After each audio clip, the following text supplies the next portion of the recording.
TK the Science Guy. TK the Science Guy. TK the Science Guy. APES rule. TK the Science Guy. Wind power. I'm a big fan. TK the Science Guy.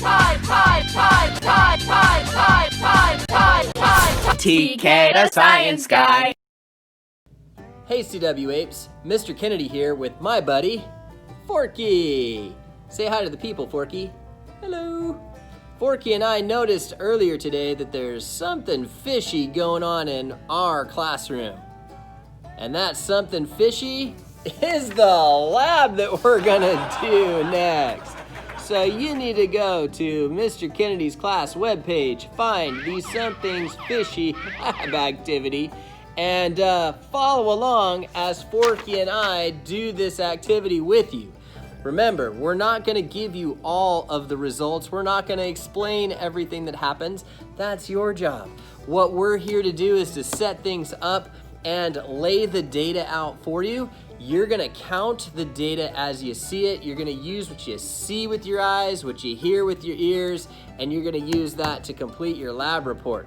The Something's Fishy Lab from the population section of Mr. Kennedy's webpage. It's time to get things set up. I'll see you in just a minute. Are you ready, Forky? Okay, so Forky says he's ready. I've got a bag of beans here, which is supposed to represent our pond, and it's full of pinto beans like this, okay? I don't know how many pinto beans are in here, and to be honest with you, I don't really want to count them all. Do you? Well, that's what the population sampling lab is all about. It's a way for us to estimate a population size without having to go through and count each and every one of these little beans. Like, who wants to do that? Not only that, if we were in nature and, I don't know, out at the Clovis West Environmental Pond, how are you gonna actually count every fish in the pond? Like, you can't catch every single one of them. So, the population sampling lab here is designed to let you get an idea of how many individuals you have in a population without actually having to catch every single one. Isn't that cool, Forky? High five, buddy. All right, there we go. So what we're gonna do, I'm gonna start off with this little, paper bag here, right? And it's got my beans in it. And I'm gonna reach into that paper bag after I put the ones that I pulled out here a minute ago back in. And I'm gonna pull a handful of beans out, okay? Now, once I have my beans, whoop, there we go. Yeah, that was pretty slick, Forky, wasn't it? Yeah. So what I'm gonna do is I'm gonna reach in, I'm gonna grab myself some beans. Okay, I got some beans. And you can see them here, right? So I've got some beans right here on the paper, and I'm gonna count them up. I got 2, 4, 6, 8, 10, 12, 14, 16, 18, 20, 22. Wow, that's odd. Or is it even? That's a math joke. Okay, so what I'm gonna do is I'm going to put these beans aside and I'm gonna replace them with 22 of these white beans, okay? 2, 4, 6, 8, 10, 12, this is called bean counting, 14, 16, 18, 20. Forky, how many did I have again? What's that? Oh, 22, okay.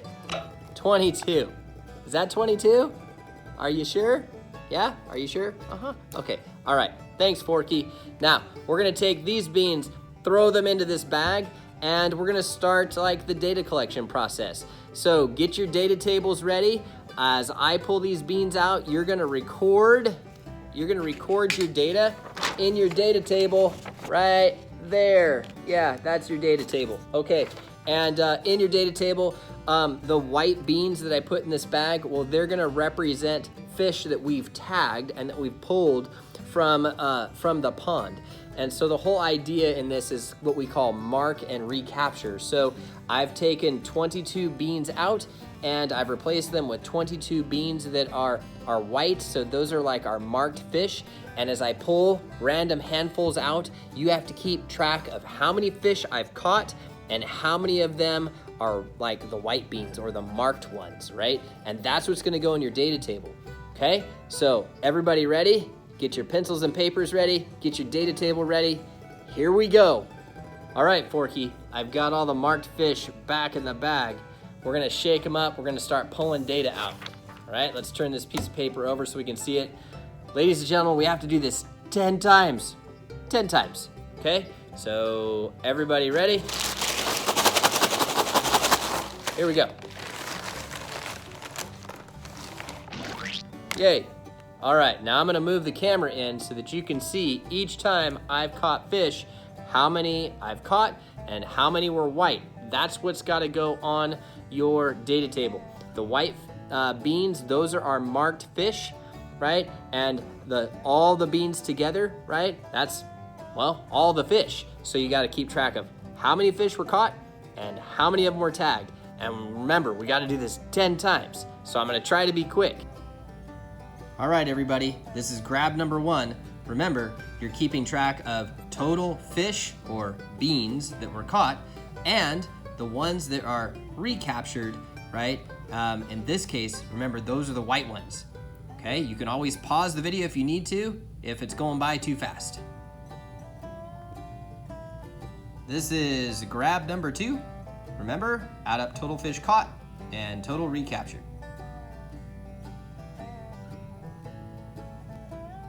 This is number 3. Third round. Total caught, total recaptured.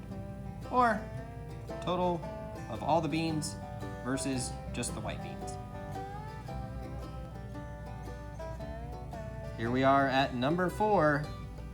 Remember, total beans versus the tagged. Here's number 5.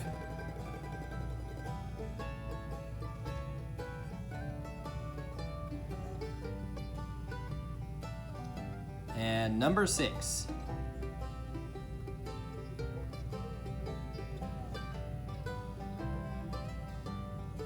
This is number 7.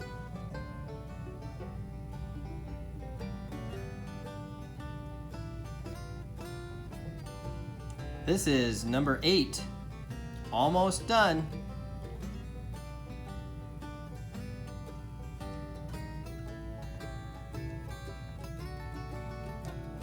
Number 9. One more to go after this.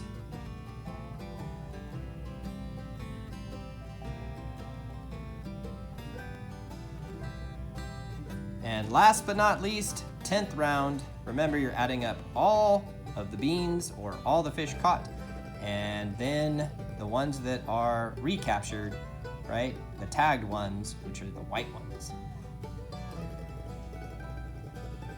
So Forky, wasn't that fun? Oh, you know it, Mr. Kennedy. Forky had a great time pulling those beans out of that bag for you, ladies and gentlemen. So I hope you got all that data down in your data table. Now, what are they supposed to do next, Forky? What's that? Oh, yeah. You gotta finish your lab report. There you go. You gotta get all your data. Show them, Forky. All your data right here in your data table. And then underneath that, you'll find a math formula. Isn't it right? It's right there, Forky. Yeah. So there's a math formula on here that you're gonna use to predict the size of the population of fish in my theoretical pond. Remember, the whole point of this is you need to estimate population size when you're dealing with bodies of water, like the pond out here at Clovis West or the ocean itself, because you can't possibly catch all the fish to know exactly what that population is.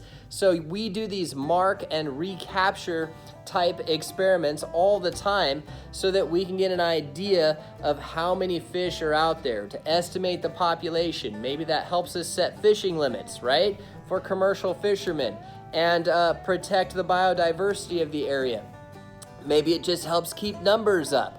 Like, there's all kinds of practical uses so that we know what the population is. Is it, increasing? Is it decreasing? Are the fish doing well? Are the fish, being overfished? Like, we need to know. This is really, really important data.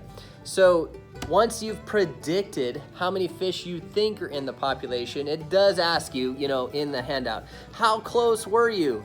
I know what you're trying to do there. Mr. Kennedy's not gonna just give you the answer right now, because then you wouldn't do the math. So when we meet for class, I'll share with you exactly how many beans were in that bag, but not just yet, no freebies. All right, so to finish your lab, after you've done your data, of course, it wouldn't be a lab if there weren't some analysis questions that go with it and some practice problems. So put this in your notebook and you'll be all done. Hey, ladies and gentlemen, Forky and I really enjoyed spending this time with you. I hope you learned a little bit about population sampling, what it's used for, why it's important, and how to do it. I'm Mr. Kennedy, and this is Forky. And we'll see you next time. TK the Science Guy. TK the Science Guy. TK the Science Guy.